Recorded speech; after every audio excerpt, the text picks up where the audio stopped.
Bueno, ¿ya? Sí, ya se O- escucha. ok. Y ahora sí también ya los escucho. Estaba, que tuve que actualizar el sistema operativo y se desconfiguró Zoom, pero creo que ya está configurado. Bueno, muy bien. ¿Sí ven el PDF? Sí, Sí, Ok, muy bien. ¿Cómo les va? ¿Todo bien? bien. Es bien, ¿verdad? Es bien, ya que, ¿verdad? No, sí, bien. Ok. No digo encerraditos, pero pues ya que. Bueno, vamos a continuar entonces con la clase, ya que se restauró el audio. Eh, Ahorita que lleguen un poquito más, bueno, si es que se llegan a unir para ver qué vamos a hacer, ¿no? Con la evaluada, ¿no? La siguiente semana es Semana Santa, ¿no? Entonces no vamos a tener clases en esa semana, pero regresando tenemos que ya hacer examen, porque si no, se junta demasiado, ¿no? Bueno, mientras tanto, el día de hoy, recuérdenme, tenemos que revisar algo. Parece que no, ¿verdad? Ya acabamos de revisar ejercicios del tema 5 inclusive, ¿verdad? La semana pasada. Sí, Entonces, ahorita nada más sería terminar parte de este tema para ya poder ver fechas de entrega. ¿Estamos de acuerdo? Según yo, sí revisamos los ejercicios del tema 5. Recuérdenme si eso es cierto. sí, sí lo revisamos.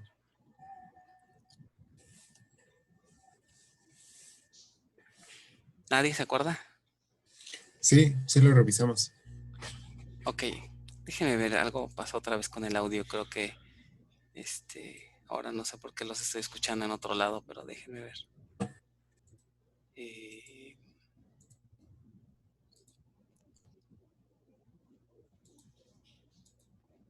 ya, sí me escuchan, ¿verdad? sí. Ok. Bueno, vamos a continuar entonces con la clase. La vez pasada, recuerdan, estábamos viendo la cuestión de las extensiones, llegamos hasta ahí. Inclusive explicamos el ejercicio 1, me parece que sí, ¿no? Sí, Ok, y ya lo habíamos dejado, ¿no? Para que ya se pudiera realizar.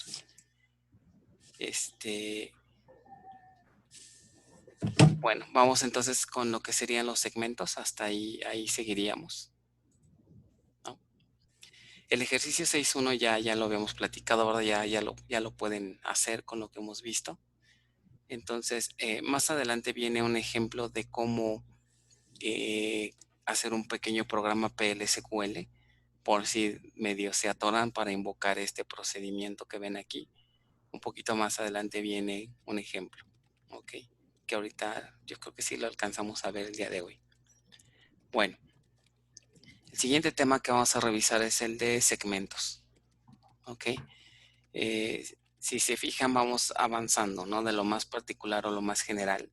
Primero vimos bloques, después vimos extensiones y ahora toca el turno a segmentos, ¿ok? Bueno, primero, al igual que en las otras estructuras, si una extensión era un conjunto de bloques, ahora un segmento es un conjunto de extensiones. Tiene un significado un poquito más particular porque, bueno, siempre lo asociamos a objetos, ya objetos lógicos, ¿ok? Esos objetos vamos a ver más adelante que están contenidos en un table space, ¿ok? Uno de esos objetos puede ser, por ejemplo, una tabla, ¿ok? Entonces, cada uno de estos objetos tiene siempre asociado por lo menos a un segmento. Y dependiendo de ese tipo de objeto, bueno, tenemos una clasificación de segmentos que pueden ser user segments, temporary segments o undo segments. ¿Ok? Entonces vamos a ver cada uno de ellos, ¿no? ¿Por qué se llaman así? Entonces, en el primer caso, user segments, se les llama así porque, bueno, son los segmentos que están asociados justamente a los objetos que generalmente son creados por un usuario. ¿Cuáles son esos objetos? El más común, el más representativo son tablas. Y de ahí pueden desprenderse más segmentos. Por ejemplo, si la tabla está particionada, vamos a tener varios segmentos. ¿A qué me refiero con eso? Por ejemplo, si tengo, imagínense una cosa así, ¿no? Supongan que tengo una tabla que originalmente no está particionada. ¿Ok? Si ven el dibujo que les hice en el PDF, es, supongamos que tengo una tabla, ¿ok? Y esa tabla, originalmente si no está particionada, entonces esta tabla va a tener asociado un segmento, ¿ok? Pero si la tabla llega a particionarse, digamos particionada de esta manera, entonces vamos a tener un segmento por cada partición, ¿ok? Entonces más o menos se vería así como en el dibujo que les acabo de poner, ¿no? Entonces, si la tabla está particionada, entonces significa que podemos tener un segmento por cada partición. Otra situación que puede ocurrir es que si la tabla llega a tener columnas de tipo LOF, de Large Object, ¿a qué me refiero? Por ejemplo, si la tabla tiene una columna de tipo de dato BLOF o CLOF para guardar, por ejemplo, imágenes o texto muy grande. También para este tipo de datos, los tipos de BLOF, CLOF y BLOF se manejan ligeramente diferente. Y para cada columna, entonces se crea también un segmento. Los datos que se guardan en este tipo de columnas se manejan distinto, por lo tanto requieren su propio segmento. ¿Ok? Otra cosa que puede generar un segmento es los índices. Cada uno de los segmentos que pueda tener una tabla, ¿ok? También generan su propio segmento. ¿Ok? Y bueno, algo similar con los índices particionados. Si la tabla está particionada, también los índices los podemos particionar. Entonces cada partición tendría su propio segmento. ¿Ok? Por ejemplo, ahorita vamos a ver una tabla en donde calculemos cuántos segmentos se van a generar, ¿no?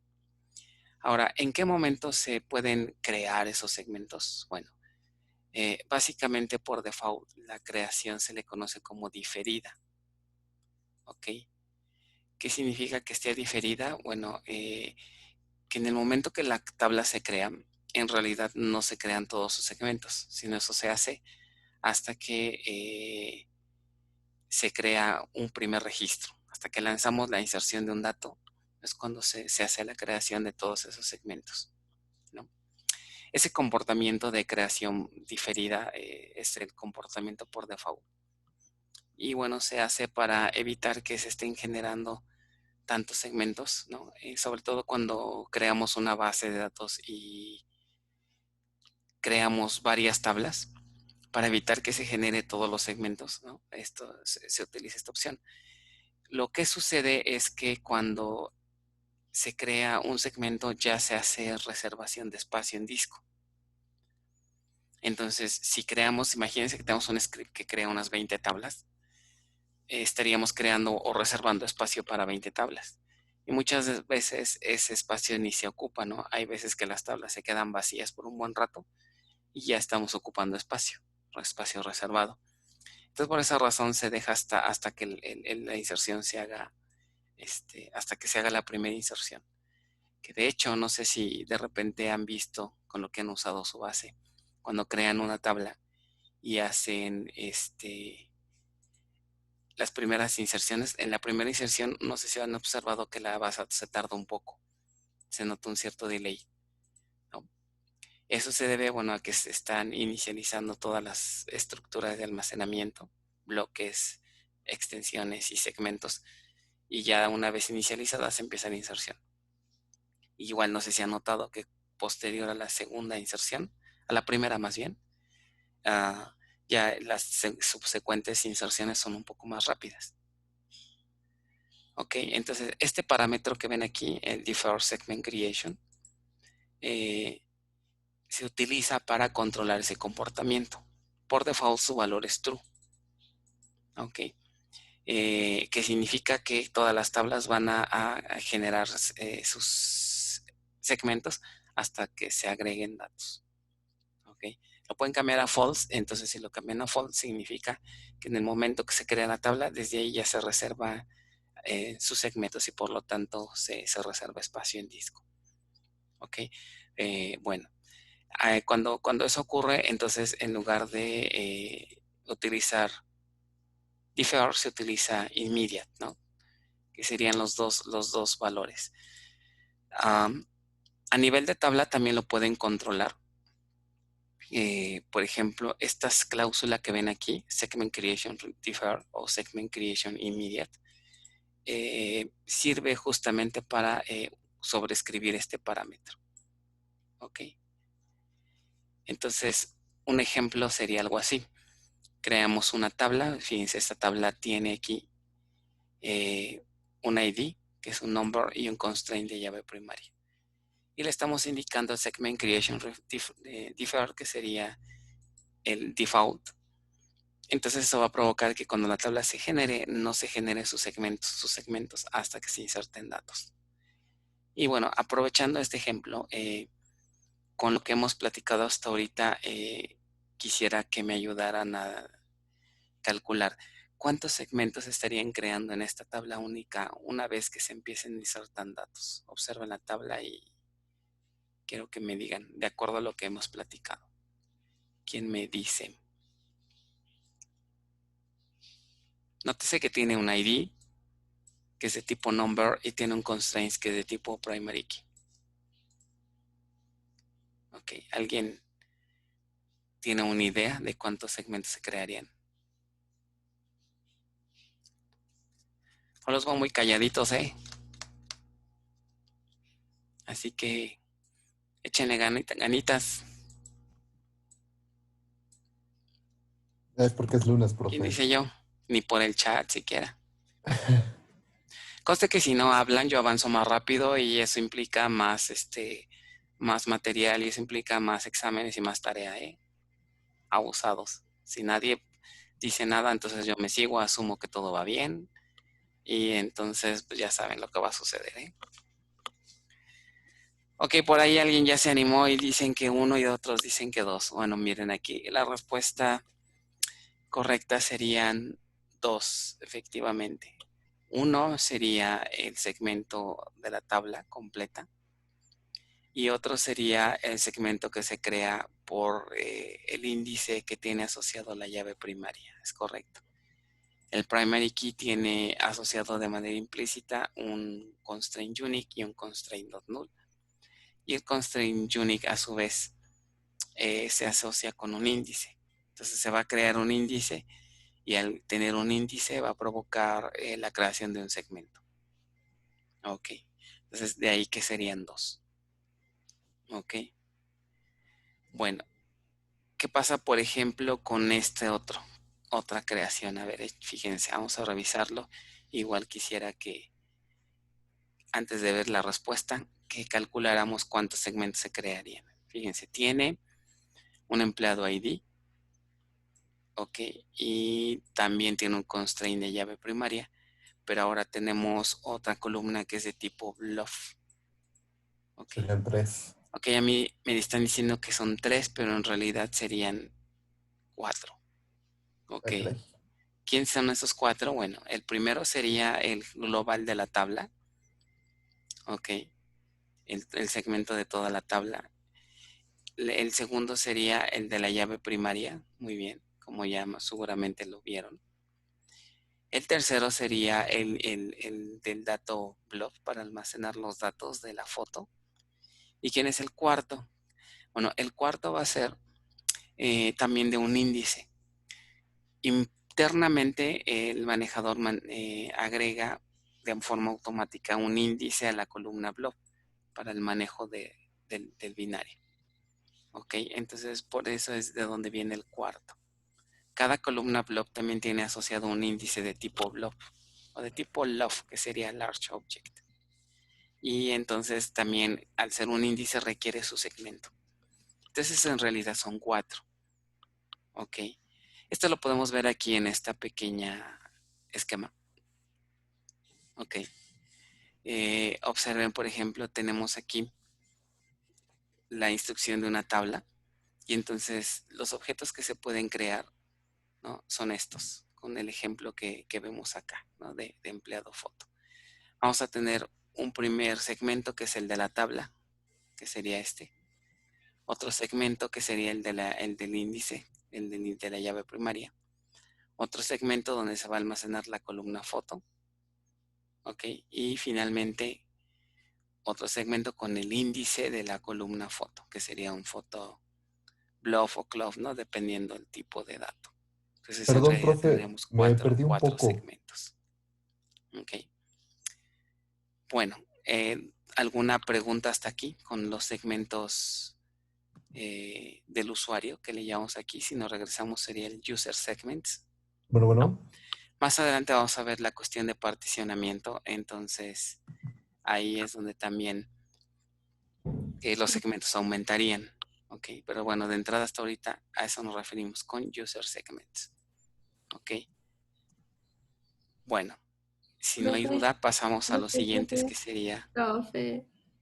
Creo que le estaban Me hablan preguntando por el algo. audio. Bueno, No se pero creo que no escucho, me se oye escucha. muy bajitos. A ver, déjenme ver qué está sucediendo con la configuración por la configuración del audio. No escucho nada. A ver, déjame ver si soy yo o eres tú. Es profe. A ver.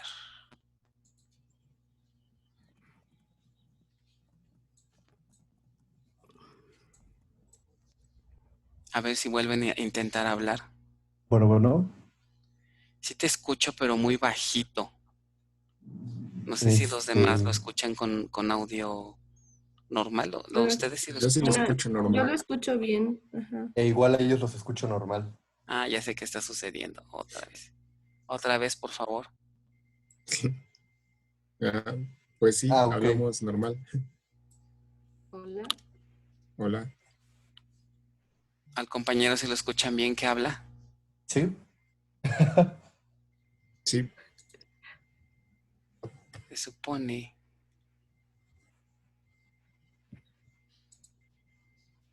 Ya se me olvidó cuál era mi nombre. Ya. A ver, otra vez. Ahora sí. Hola. Ya, bueno. Ahora sí te escucho bien. Sí. Ok, me queda claro por qué la tabla como tal tiene un segmento, Ajá. también lo de photoblob y su índice. Pero ¿por qué un ID como tal ya provoca un segmento? Me perdí un poco Otra vez ahí. se me fue el audio, me parece. ¿Qué está pasando aquí?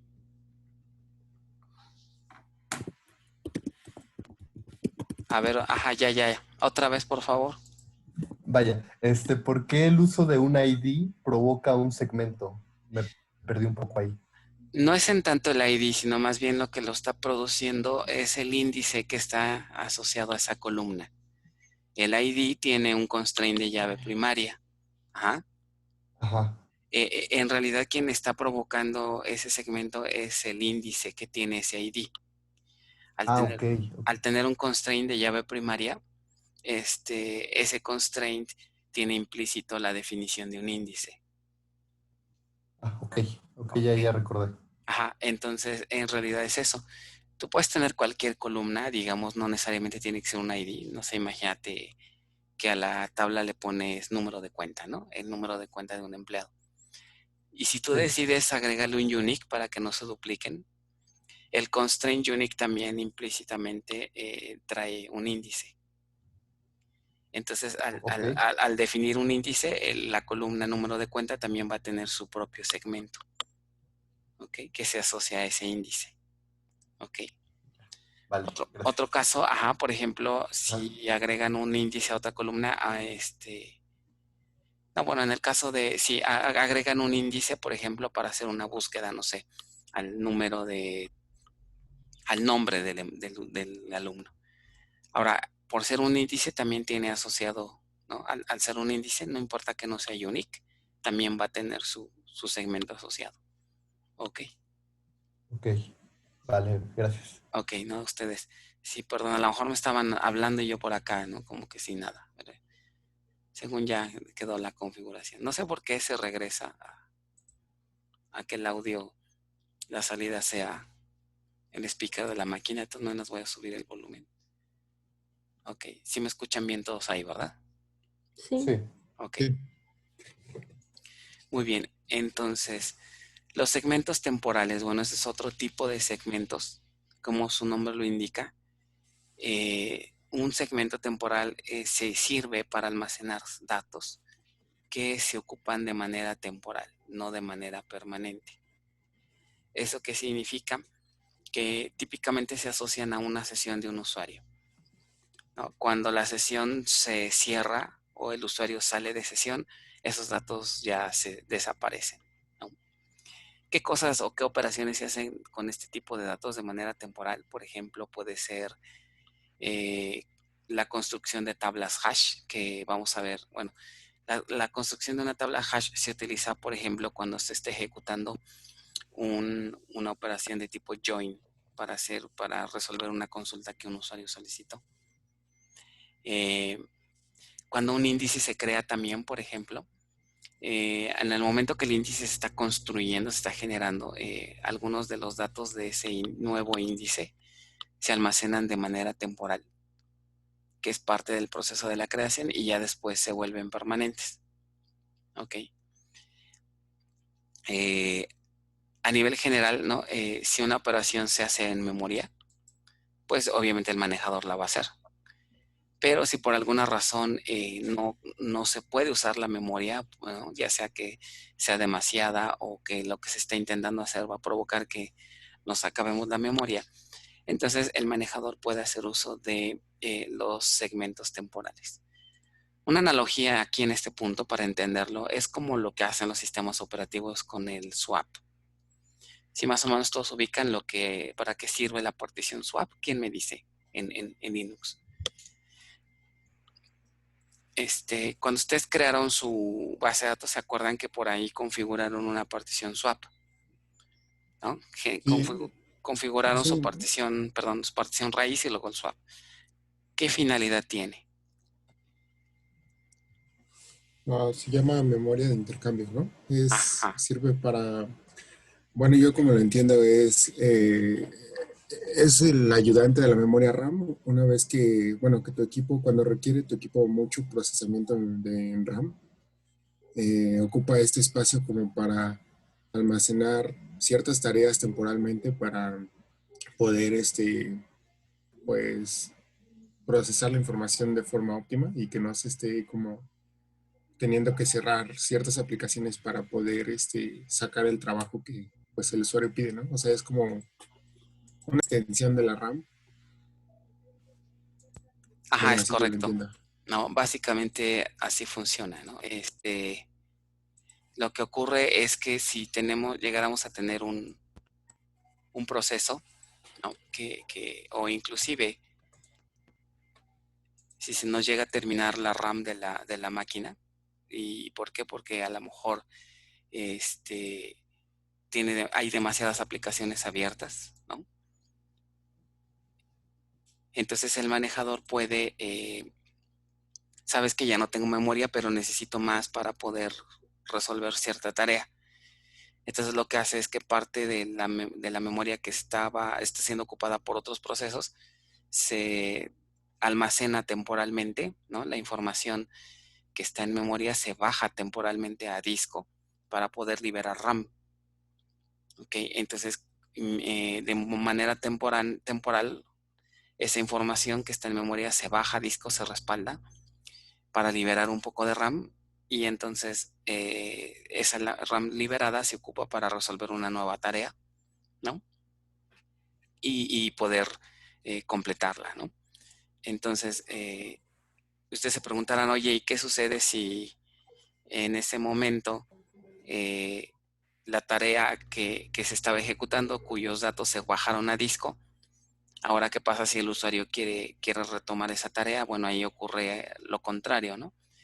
Esos datos que están en el swap se regresan a memoria, y entonces, pero como no caben en la RAM, va a tener el sistema operativo que buscar otra área de memoria que pueda temporalmente bajarse a disco, ¿no? y subir los datos que me están solicitando. Entonces, es un ciclo de bajar, subir, ¿no? Dependiendo de lo que haga el usuario. Entonces, eso puede provocar que de repente veamos un degradamiento del desempeño en el sistema operativo, ¿no? Porque se está haciendo ahí un intercambio de datos entre la memoria y el disco, ¿no? Entonces, algo parecido ocurre aquí con lo que son los segmentos temporales, ¿no? No necesariamente tiene que acabarse aquí la memoria en la base de datos para que se utilice, ¿no? Sino básicamente pues depende de lo que se esté haciendo, ¿no? Entonces, otro uso de estos segmentos temporales es cuando se hacen las consultas, ¿no? En algunas sentencias SQL puede ser que se requiera un procesamiento intermedio antes de que el manejador nos muestre los datos.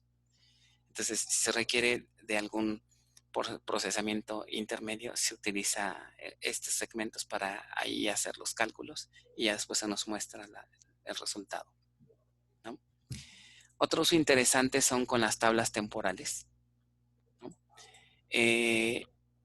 Si recordarán de sus cursos de bases 1, hay una funcionalidad que se le llaman la posibilidad de crear tablas que se les llaman temporales. Esas tablas temporales se llaman así porque de igual forma los datos que se guardan en una tabla están vivos mientras el usuario está en sesión. Una vez que el usuario sale de sesión, esos datos desaparecen. Entonces, en este caso también se crea una tabla temporal. ¿Ok? Los índices que pudiera tener esa tabla temporal también se guardan en un segmento temporal. ¿De acuerdo? Entonces, ese es otro uso que tiene. ¿Vale? Bueno, como pueden ver, en una base de datos se puede requerir el uso de segmentos temporales de forma relativamente frecuente. Son frecuentes su uso. Por lo tanto, se considera como buena práctica que se genere un table space dedicado únicamente a los datos temporales, ¿no? Para que ese table space contenga un segmento temporal. El siguiente tema que vamos a ver va a ser justamente de table spaces. Y ahí vamos a ver que un table space también, siguiendo la jerarquía de las estructuras lógicas, un table space agrupa a un conjunto de segmentos. Así como hemos visto que un segmento agrupa a un conjunto de extensiones, el table space ahora va a ser el que va a agrupar a segmentos. ¿Ok? No sé si recuerdan en el tema 2 cuando crearon su base, que configuramos por ahí justamente un table space de tipo temporal, ¿no? Entonces, ese table space de tipo temporal es el que nos está ayudando para guardar los datos en todas estas situaciones, ¿no? Bueno, a nivel por default, cuando el usuario se crea, también a cada usuario se le asigna su usuario temporal. ¿Ok? De hecho, no se recordarán, hay 3 tipos de table spaces que se le asignan a un usuario cuando se crea. Su table space por default, que es en el que se guardarán sus datos de manera permanente. Su table space temporal, ¿ok? Que se va a usar para almacenar este tipo de datos cuando se requieran. Y un último table space, que es el siguiente que vamos a ver, que son un table space para almacenar segmentos UNDO. ¿Ok? Entonces, que es justamente el que sigue. Entonces, con esto no hay dudas hasta aquí de lo que son los segmentos temporales. No. Ok. Después seguiría entonces lo que son los segmentos UNDO. Ya habíamos platicado un poquito, ¿no?, de lo que era el significado de los datos UNDO, ¿no?, en alguna otra ocasión, nada más para recordarlo un poco. Los datos UNDO habíamos comentado, ¿no?, que son datos que se utilizan, entre otras cosas, para poder hacer rollback en una transacción. O sea, los datos UNDO es, por así decirlo, como un respaldo de los datos, ¿no?, una copia que se mantiene con la versión anterior de los datos para poder implementar algunas funcionalidades de la base de datos. Por ejemplo, una de ellas son los datos, son los rollback de una transacción, ¿no? Si nosotros cambiamos, por ejemplo, un dato de 1 a 2, por ejemplo, y si después se nos ocurre hacer un rollback, el manejador necesita recuperar la versión vieja, ¿no? Entonces, esa versión vieja se tiene que respaldar en algún lado por si después se ocupa. Entonces, la versión vieja de los datos o la versión anterior se guarda en estos segmentos, ¿no? En los segmentos undo. Entonces, al tener la versión viejita de un dato, el manejador tiene la posibilidad de poder hacer rollback o inclusive de hacer la recuperación de una transacción. Esto también viene asociado a este punto, que son una funcionalidad que tiene la base que se llaman operaciones flashback. ¿A qué me refiero? Nosotros hasta ahorita sabemos que una vez que hagamos, por ejemplo, un commit de una transacción, sabemos que una vez que la confirmamos ya se supone que esos datos ya quedan permanentes y por lo tanto ya no podemos hacer rollback, ya no podemos deshacerlos, ¿no? Y eso es correcto, ¿no? Ese es el comportamiento transaccional. Pero imagínense que tienen un escenario en donde hacen un commit y después se dan cuenta de que esa transacción estuvo mal. O sea, no hubo problemas en cuanto a su ejecución, pero se dan cuenta que lo que hicieron fue incorrecto. No sé, imagínense si hicieron hacer tal vez una transacción bancaria de un cliente, pero se dan cuenta de que esa transacción estuvo incorrecta. ¿Cómo la podrían corregir a pesar de que hubo ya un commit? Ahorita pensaríamos, pues de medida tal vez no se puede, ¿no? Bueno, hay una funcionalidad que tiene las bases de datos, en el caso de Oracle se llama flashback, que permite regresar a una versión viejita de la base de datos, aunque ya hayamos hecho commit. Ok, entonces eso se puede hacer gracias a que los segmentos undo almacenan las versiones viejitas que tenía la base de datos tiempo atrás, y entonces con esta funcionalidad podemos restaurar, ¿no? Inclusive si ustedes hacen un delete de una tabla de datos, hacen un borrado de datos accidental y hacen un commit, ¿no? Si tenemos bien configurado esta funcionalidad de flashback y si tenemos también los segmentos undo necesarios, vamos a poder restaurar esos datos aunque ya hayamos hecho commit. Entonces es una funcionalidad muy interesante que se utiliza cuando cometemos algún error. Este error normalmente es un error del usuario, no tanto de algún problema en la base de datos, sino un error a nivel de usuario. Y entonces nos sirve para recuperar datos. Otro uso interesante es el de las famosas propiedades ACID, del famoso read consistency. Ok. ¿Se acuerdan más o menos de lo que son las propiedades ACID de una base de datos? Que se supone que eso lo vimos en bases 1, ¿no? ¿A qué me refiero con read consistency? A ver si se acuerdan. Bueno, ¿qué pasa? ¿Se acuerdan? En bases 1 vimos que supongamos que tenemos dos transacciones concurrentes, una que la lanza un usuario y otro. Voy a auxiliarme aquí de un pizarrón para que más o menos nos recordemos de esto. Supongan que tienen aquí un usuario que está conectado en la base de datos. ¿Sí ven el whiteboard? Sí. Ok. Y tengo otro usuario. Supongan que este usuario lanza un cambio a un dato en donde vamos a suponer que cambia su calificación de la materia de avanzadas, ¿no? Tiene acceso a la base de datos. Y originalmente la calificación estaba en un 7, ¿no? Y vamos a suponer que este usuario lanza un update y la cambia a un 8, ¿no? La transacción inició aquí, digamos que tiene un begin, pero todavía el usuario no hace commit, ¿ok? Todavía no confirma sus datos. ¿Qué pasa cuando este usuario quiera hacer ahora una operación de select?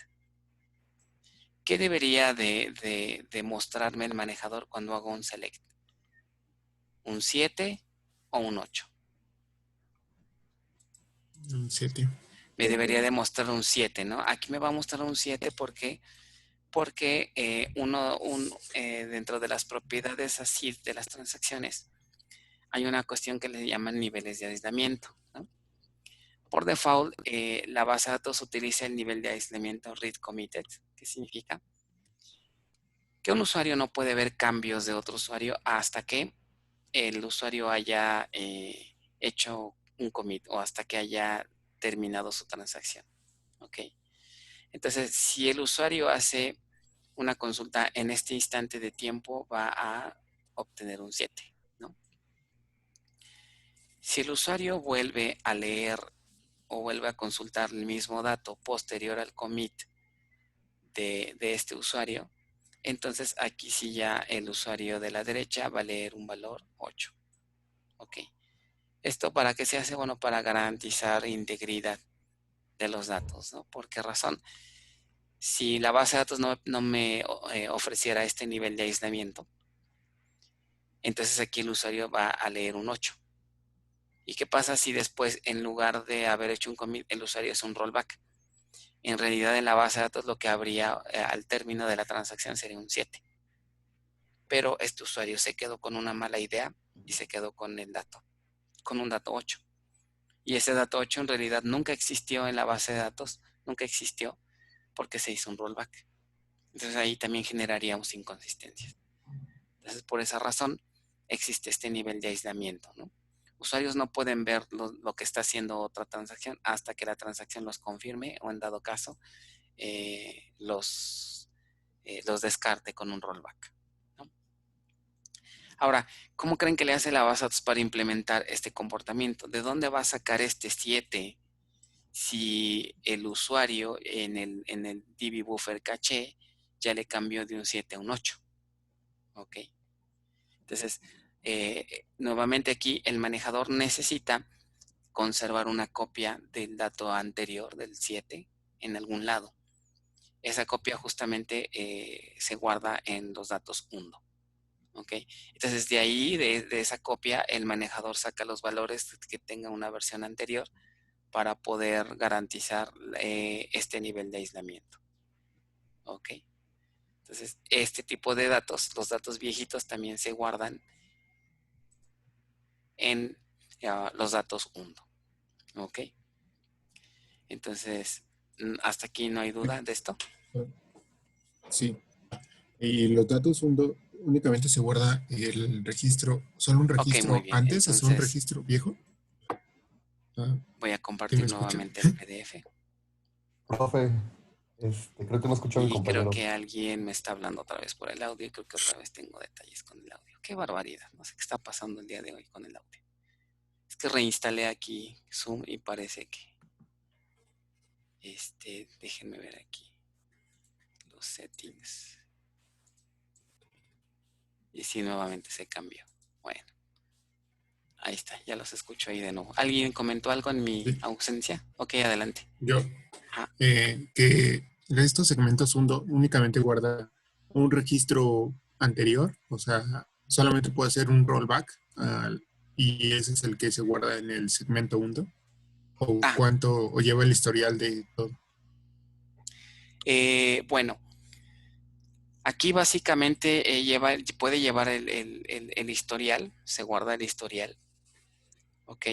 Porque, bueno, por ejemplo, con la funcionalidad de flashback, tú puedes decirle a la base de datos que se recupere un dato viejo a lo largo del tiempo. Puedes decirle, quiero que me traigas el dato a como estaba hace 2 horas o hace 3 horas. Entonces, eso implica que sí se pueden guardar varias copias, ¿no? de un dato a lo largo del tiempo. Ok, pero con undo únicamente puedo hacer un rollback de la última transacción, ¿no? No puedo acceder a más atrás.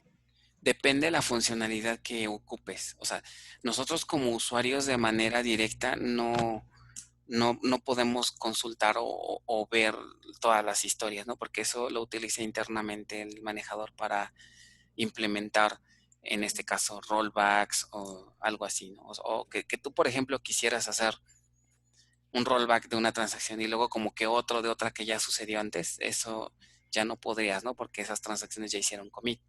O sea, con SQL básico no podrías. Tendrías que hacer uso de la funcionalidad de flashback para poder, digamos, irte más atrás, ¿no? En el tiempo. Ah, ok, gracias. Ajá. Ok, ¿alguna otra?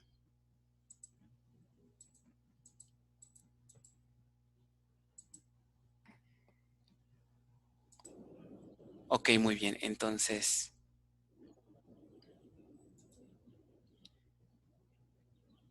seguimos con esto.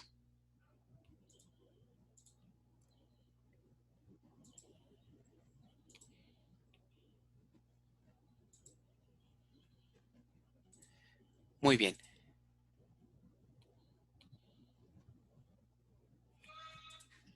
Sí ven ahí el PDF, ¿verdad? Sí.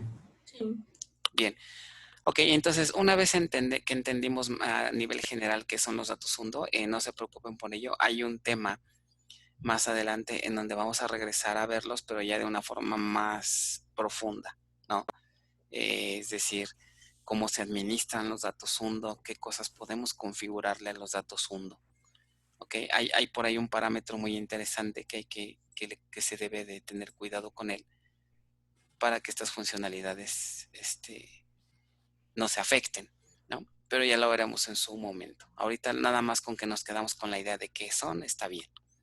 ¿Ok? Bueno, entonces estos datos hundo también se guardan en segmentos, ¿no? Y estos segmentos necesitan su table space, que es el table space hundo, ¿no? ¿Se acuerdan que también platicamos temas anteriores de los datos ruido? Entonces como que suena que son cosas contrarias, ¿no? Y efectivamente, ¿no? Los datos ruido, ¿se acuerdan que son los datos que se requieren para poder reconstruir un cambio? Aquí es lo contrario, ¿no? Entonces, los datos ruido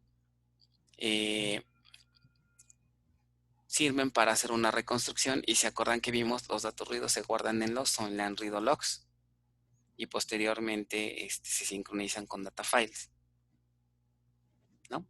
Sí. Ahora, los datos, por lo contrario, los datos hundo, en lugar de almacenarse en logs, se guardan en segmentos hundo y a su vez en un table space. O sea, si ven ahí la diferencia.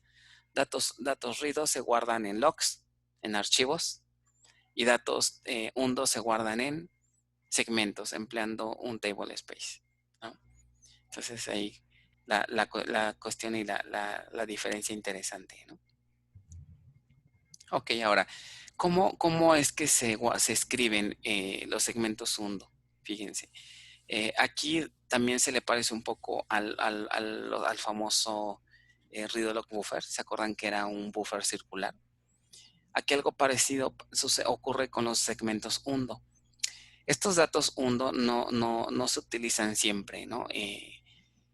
Ustedes se preguntarán, bueno, ¿y estos datos que guardan las versiones anteriores de la base de datos se quedan permanentes? La respuesta es no. Va a haber un punto en el que ya esos datos hundos se descartan porque ya no se necesitan. ¿Ok? Entonces, vamos a ver cómo funciona ese algoritmo. Cuando una transacción inicia, se le asigna un segmento hundo a dicha transacción. ¿Por qué se le asigna un segmento hundo? Porque ahí se va a guardar la versión viejita ¿no? de lo que vaya modificando esa transacción, justamente por si necesitamos hacer un rollback, por ejemplo, ¿no? Múltiples transacciones pueden escribir de forma concurrente al mismo o a diferentes segmentos, ¿no? Eso se debe, bueno, a que ¿qué pasa si dos transacciones modifican un mismo dato? Entonces pueden estar modificando el mismo segmento, ¿no? Múltiples transacciones pueden escribir inclusive en la misma extensión, por la misma razón que les digo, ¿no? Las transacciones pueden estar modificando un mismo dato, obviamente no al mismo tiempo, pero sí de manera secuencial. Ahora, dentro de cada extensión se encuentran los bloques de datos, ¿no? Como vimos anteriormente, y un bloque de datos contiene datos de una sola transacción. ¿Ok? A ese nivel sí llegamos, ¿no? A nivel bloque contiene datos de una sola transacción. ¿Ok? Entonces, Más o menos ocurre lo que ven aquí en esta imagen, ¿no? De forma conceptual, las extensiones de un segmento de tipo undo actúan como una especie de anillo, ¿no? Entonces, más o menos ocurre lo siguiente, fíjense. Vamos a suponer que tenemos una transacción T1 con estas instrucciones, insert, update, delete, insert. O sea, son operaciones que producen cambios en los datos, ¿no? En este ejemplo, ¿no? Las transacciones T1 y T2 comienzan a escribir, supongamos que se está escribiendo en esta extensión E4, ¿no? Todo este anillo que ven, esto se refiere a un segmento undo. Acuérdense que el segmento está formado a su vez por un conjunto de extensiones. Entonces, se empiezan a escribir los datos undo, la versión viejita de los datos que está modificando el usuario. ¿Ok? Entonces, ¿qué pasa, por ejemplo, si esta extensión se llena? ¿Ok? Si esta extensión se llena, entonces imagínense es como si este círculo girara en sentido horario. Y entonces al llenar E4, ¿no? Al llenar E4, entonces continúa con la siguiente extensión. Es como si girara y se continúa escribiendo en ella. Y así sucesivamente, ¿no? Si la transacción sigue modificando datos, entonces se siguen llenando extensiones. ¿Ok?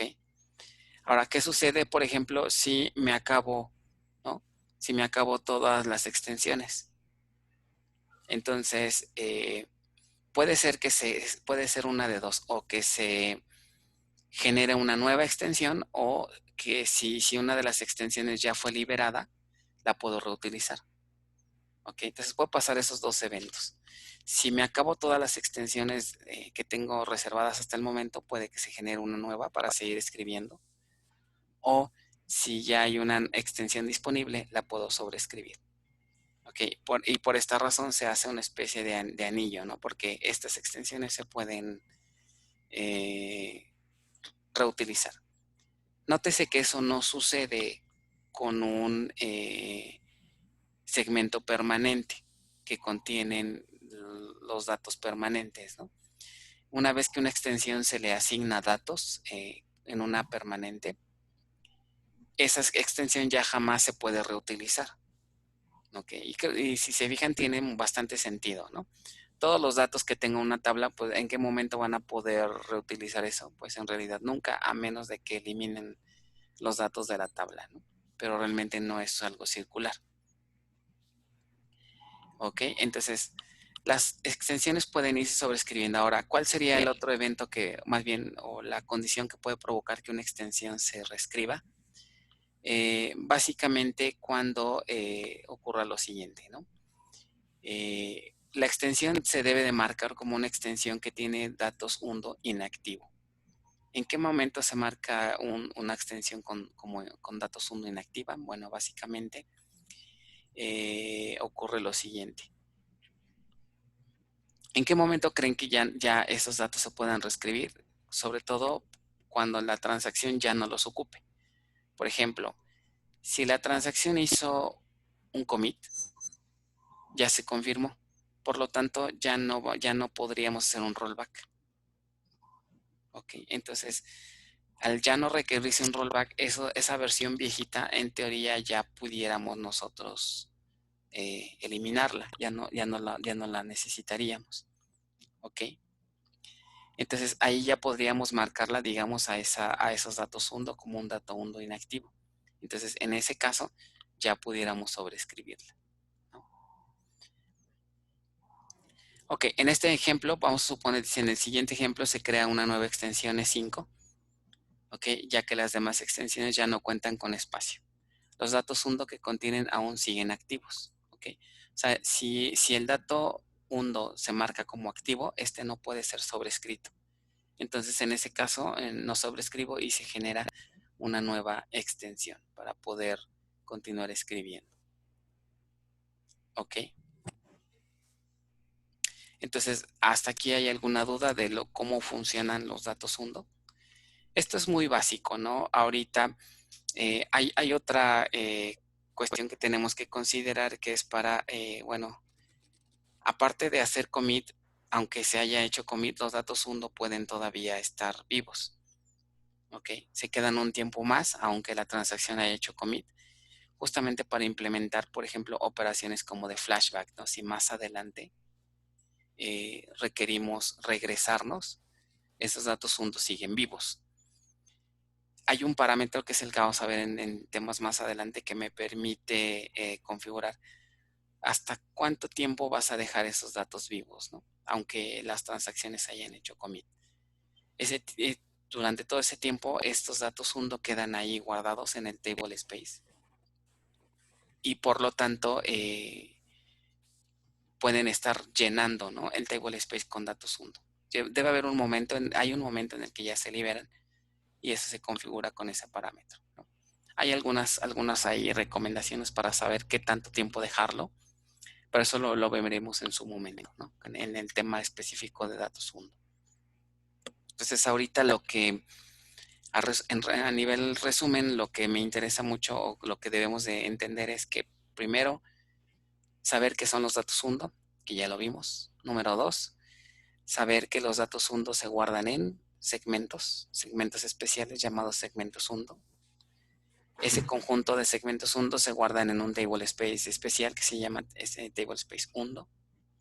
Y por último, que las extensiones que forman a cada segmento hundo tienen un estilo circular, ¿no? Que se crean extensiones, pero va a haber un punto en donde esas extensiones se pueden reutilizar. ¿Ok? Digamos que hasta ahí llegaríamos ahorita en este punto. ¿Ok? Bueno, hemos llegado al segundo ejercicio, lo que no les gusta, ¿verdad? Este ejercicio está interesante para entender un poquito más, practicar un poquito, jugar un poquito con los segmentos, ¿no? Entonces, bien, vamos a ver de qué trata. Dice, en el inciso A es sencillo, dice crear una tabla con la siguiente configuración. Es una tabla empleado ID que tiene un ID como PK, un nombre completo, o sea, ahí guardamos todo el nombre. Tiene un constraint not null, su número de cuenta, nótese que es not null y tiene un unique, un constraint unique y tiene un atributo expediente. El tipo de dato para expediente es de tipo club, ¿se fijan? Ok. El tipo de dato club nos permite almacenar gran cantidad de datos, ¿no? Texto. Ok, pero al ser un tipo de dato de tipo large object, acuérdense, lo que vimos va a requerir ahí de su segmento, ¿no? De su segmento y aparte de su índice. Entonces, lo que se pide aquí es que la tabla,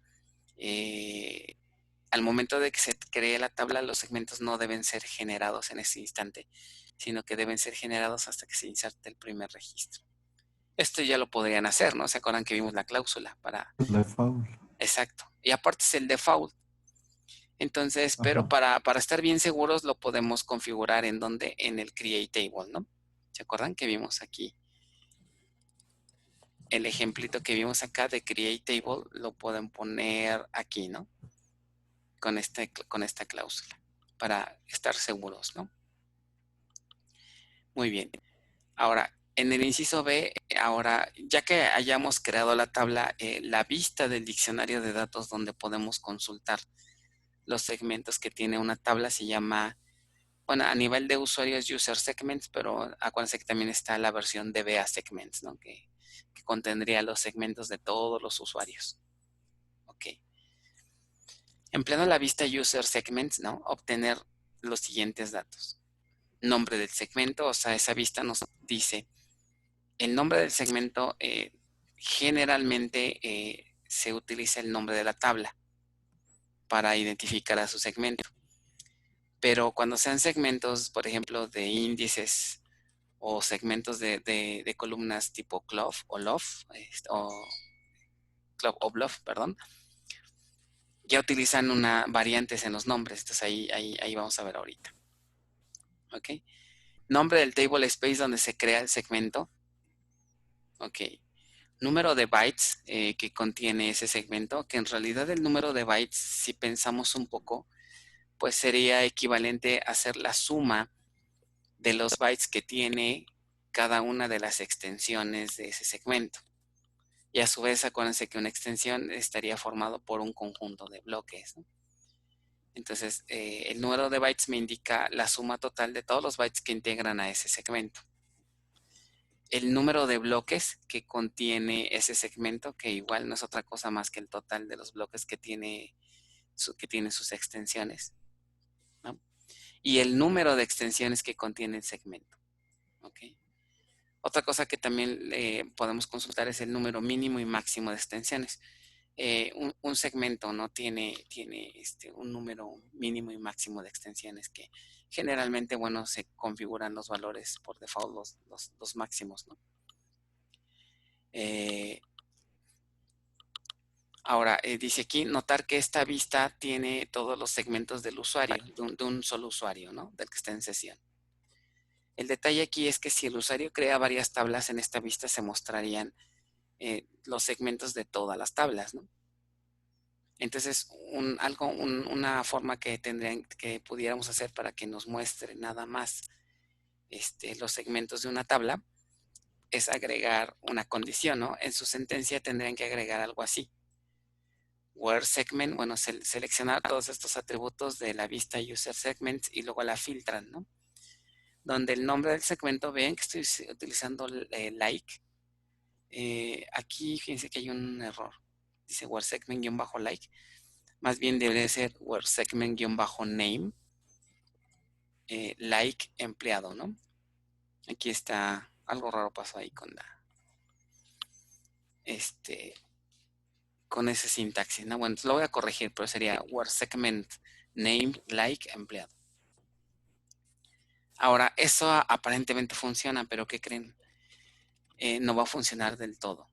¿Por qué razón? Fíjense, en el inciso C dice, la consulta anterior tiene un problema. No muestra el total de los segmentos creados para la tabla empleado. ¿Por qué razón? Miren, observen esta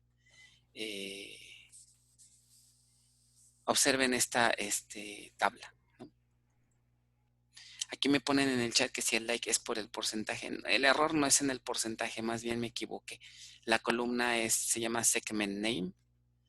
Ok, de aquí debería ser segment name y luego ya viene el like, ¿no? Bueno. Observen esta tabla de datos. Esta tabla me muestra el contenido de toda la tabla hasta ahorita. Entonces observen, por ejemplo, aquí en la columna segment name, que me muestra los datos de varias tablas, no nada más de una. Por ejemplo, vean, aquí tengo una tabla que se llama ejemplo extensiones, ¿no? Un segmento que comparte el nombre de la tabla. Pero yo no quiero esta, ¿están de acuerdo? Ahorita yo nada más quiero el de la tabla empleado. Entonces, si yo aplico este filtro del like, me mostraría, ¿están de acuerdo? Que los registros 2, 3 y 4. ¿Sí los ven? ¿Por qué? Porque son los que contienen la palabra empleado. Entonces, efectivamente, ¿no? Esa consulta me mostraría este primer registro, el registro 2. Si se fijan, ¿a qué segmento correspondería? Corresponde al segmento general o global de toda la tabla. Ahora vean que este empleado no cuenta, ok, UK. Vean que se refiere a qué segmento.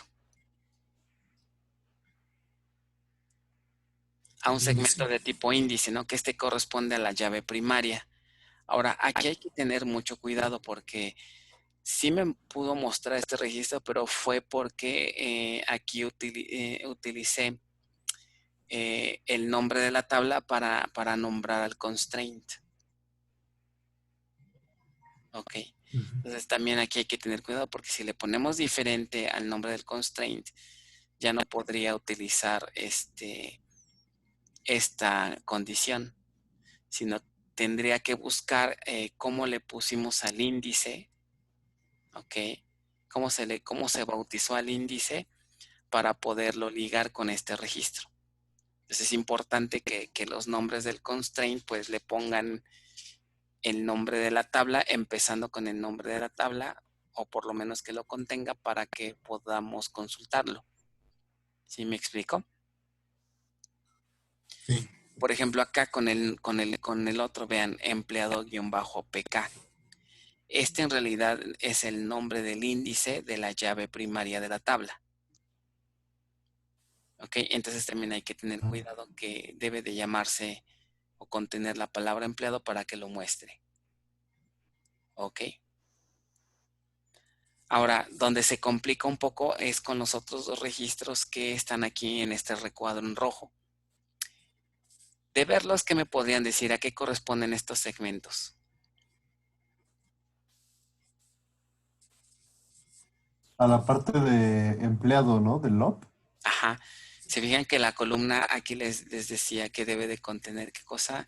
Un expediente, una columna que se llama expediente. Expediente. Ajá, Ajá, y es ajá. de tipo CLOF. El problema es que, vean, les comentaba que hace un momento que para una columna de tipo blob o club se crea un segmento, ¿no? Si se fijan aquí, el tipo de segmento dice lob segment, ¿no? Y a su vez se le crea su índice, que sería lob index. Si lo ven aquí en el tipo de segmento. Hasta aquí vamos bien. El problema es que vean qué nombre le pone el manejador. Nosotros en la instrucción create table no tenemos la forma ¿no? de cambiarle ese nombre, ¿no? Por lo tanto, el manejador le asigna un nombre. Pero vean que le pone un nombre un poco raro, ¿no? Empieza con sys Sí. y luego viene un lof. Y con sys y luego de large object y luego viene un IL. La I es de index, ¿no? De index y la L de lof. Lof index. Aquí es de lof segment, ¿no? Este de aquí, lof. El problema entonces es que si yo le pongo un like y le pongo el nombre de la tabla, están de acuerdo que estos dos registros que están abajo los va a excluir. Sí. ¿No? Si se dan cuenta, entonces los va a excluir. Entonces, ¿cómo le hago? ¿Cómo le harían para determinar que estos índices, ok, le pertenecen a la tabla empleado? No hay nada aquí que me diga que le pertenecen a empleado, ¿están de acuerdo? Entonces ahí se complica un poco la sentencia. Bueno, ¿cómo podemos resolver ese detalle? Hay otra vista del diccionario de datos que se llama user lobs o DBA lobs, ¿no? Depende. En esa vista, fíjense aquí, al hacer una consulta de esta vista, me mostraría, ya que tengan su tabla creada, me mostraría esto. Entonces, fíjense, aquí sí hay una columna que se llama como table name, y aquí sí me dice el nombre de la tabla. Me dice que para esta tabla hay una columna que se llama expediente, y esa columna tiene, ¿qué cosa? Un segmento, ¿ok? Un segmento. Y ese segmento, ¿no? ¿Cómo se llama? Justamente el nombre que vimos acá arriba es el mismo de acá, ¿sí lo ven? Sí. Y también me dice que tiene un índice, ese segmento de tipo LOF, que ¿cómo se llama? IL, bla, bla, bla. Y este valor es exactamente a quién? Al mismo del registro 6. Entonces, si se fijan, aquí tienen estas dos columnas y tienen el nombre de la tabla. Entonces, ¿están de acuerdo que haciendo por ahí una especie de join entre esta tabla y esta otra, ya pudiéramos sacar toda esta lista? ¿No? Sí. Entonces el chiste del ejercicio aquí es que su consulta que hagan en el inciso C, ¿no? En el inciso B nada más van a ponerle esta restricción, pero ahí se darían cuenta de que nos trae los datos incompletos, ¿no? Porque no van a aparecer estos dos. Entonces en el inciso C la idea es que ustedes modifiquen la consulta en el B para que me traiga los registros correctos, ¿no? Que quiénes deberían de ser. El 2, el 3, el 4, el 5 y el 6. ¿Ok? Aquí ya hemos creado otras tablas, ¿no? Por ejemplo, en el ejercicio 1 crearon uno que se llama ejemplo extensiones. Entonces, deben tener cuidado que su consulta ya nada más les muestre exactamente los segmentos que tiene la tabla en el inciso C. O sea, básicamente lo que tienen que hacer es por ahí un join entre estas dos tablas para que salga su sentencia como debe. ¿Ok? Ok. Entonces, este sería...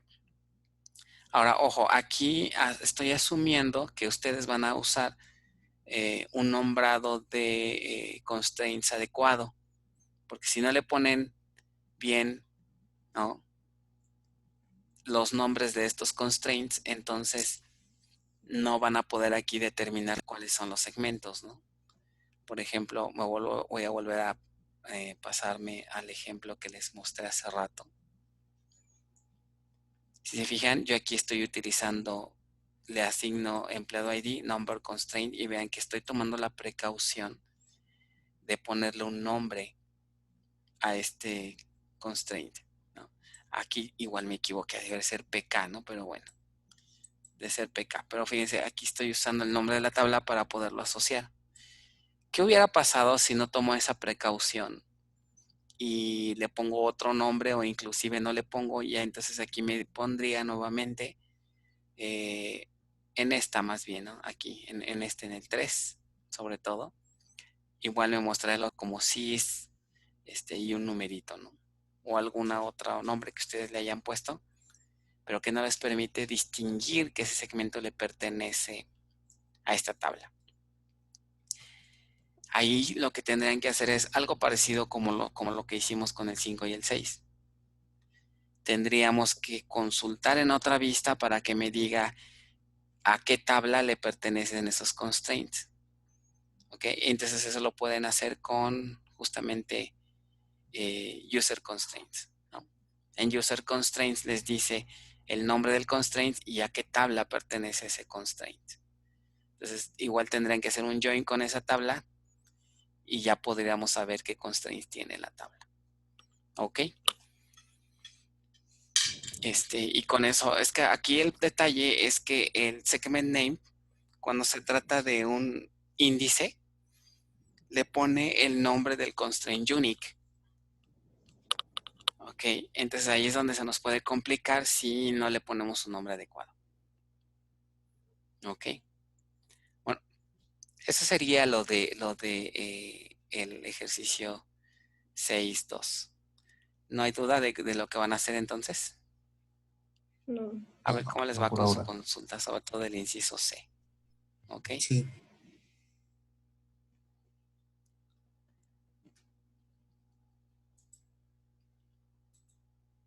ok, muy bien. ¿Nadie está hablando por el audio? Sí, creo que no nos escucha. Ya se me volvió a cambiar. Qué barbaridad. Ya, no sé por qué se está cambiando. Bueno,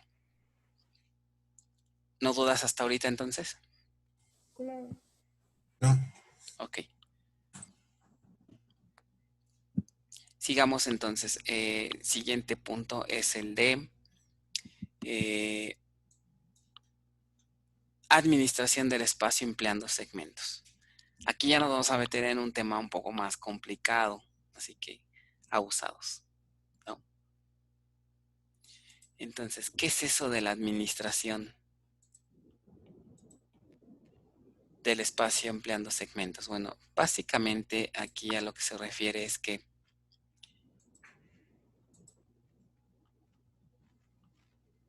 toda la administración del espacio en nuestra base de datos se utiliza haciendo uso de segmentos, como hemos visto hasta ahorita, ¿no?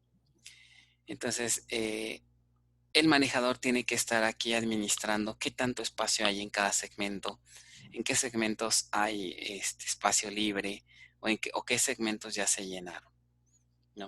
Entonces, todo eso requiere una administración.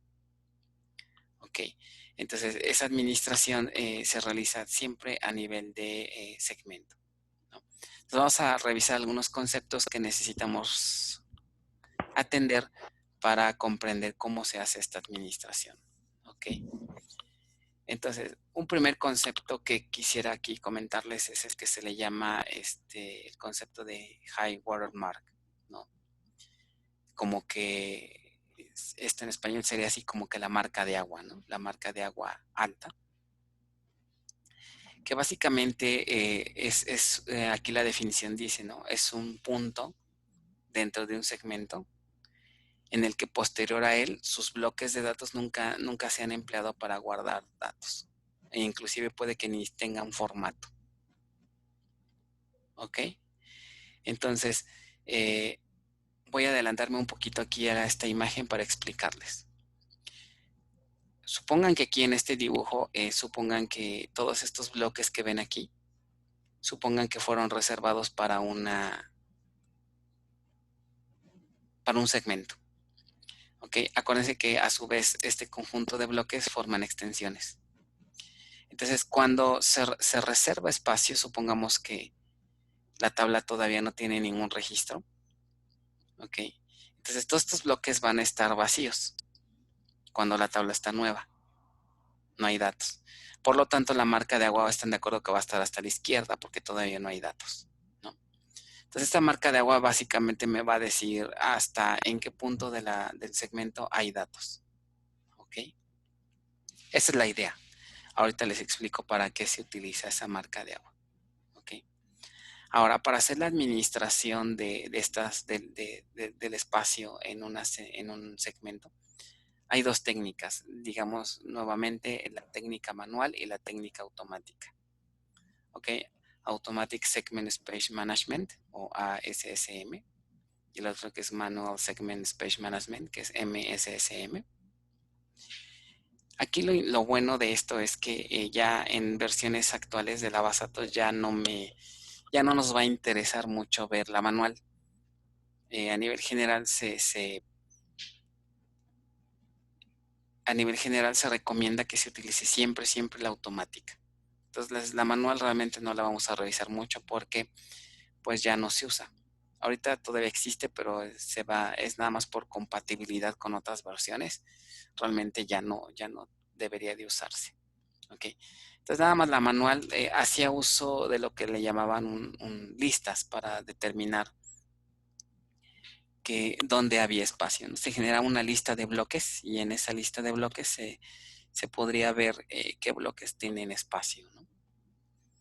Pero ahora en el automático ya no se utilizan listas. Entonces, básicamente lo que ocurre es lo siguiente, ¿no? A suponer que tenemos una tabla creada, está vacía, y cuando se hace la inserción de un primer registro, se crea una cosa que se le llama como un conjunto de bitmaps, ¿no? Es decir, adicional a la creación del segmento, se crea un conjunto de bitmaps, que lo pueden ver como una matriz. Esa matriz básicamente me reporta o me dice qué tanto espacio tiene el segmento dentro de todo de todo un conjunto de bloques, ¿no? Entonces, ese bitmap se emplea para saber el estatus de cada bloque de datos, es decir, qué tan lleno, qué tan vacío se encuentra cada bloque. ¿Ok? Entonces, cuando se encuentra un bloque disponible, entonces ese bloque se formatea y posteriormente se comienza a escribir en él, ¿no? Es una manera de entender esto. Imagínense que es como si tuviéramos un jefe de equipo que está desarrollando un proyecto y ese jefe de equipo tiene pues sus integrantes, ¿no? Entonces, ¿cómo controlaría el jefe de equipo qué integrantes están ocupados, qué integrantes no tienen tarea asignada, ¿no? Entonces, normalmente, pues a lo mejor se auxilia de alguna herramienta, ¿no? Que a lo mejor de un plan de trabajo, en donde en ese plan de trabajo, a lo mejor tiene ahí una especie de matriz en donde indica, a ver, para cada uno de los integrantes, Juanito está ahorita ocupado trabajando en este proyecto, ¿no? Paco ahorita está prácticamente al 90% de terminar su actividad, entonces se va a liberar muy pronto.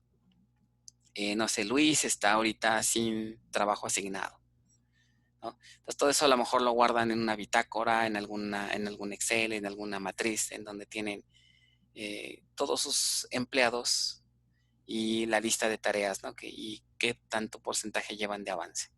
Entonces hagan de cuenta que estos bitmaps es como si fuera esa bitácora, ¿no? O ese control de qué bloques están libres y con qué tan libres están, ¿no? Puede ser que estén llenos a la mitad, puede ser que estén llenos o prácticamente estén vacíos, ¿no?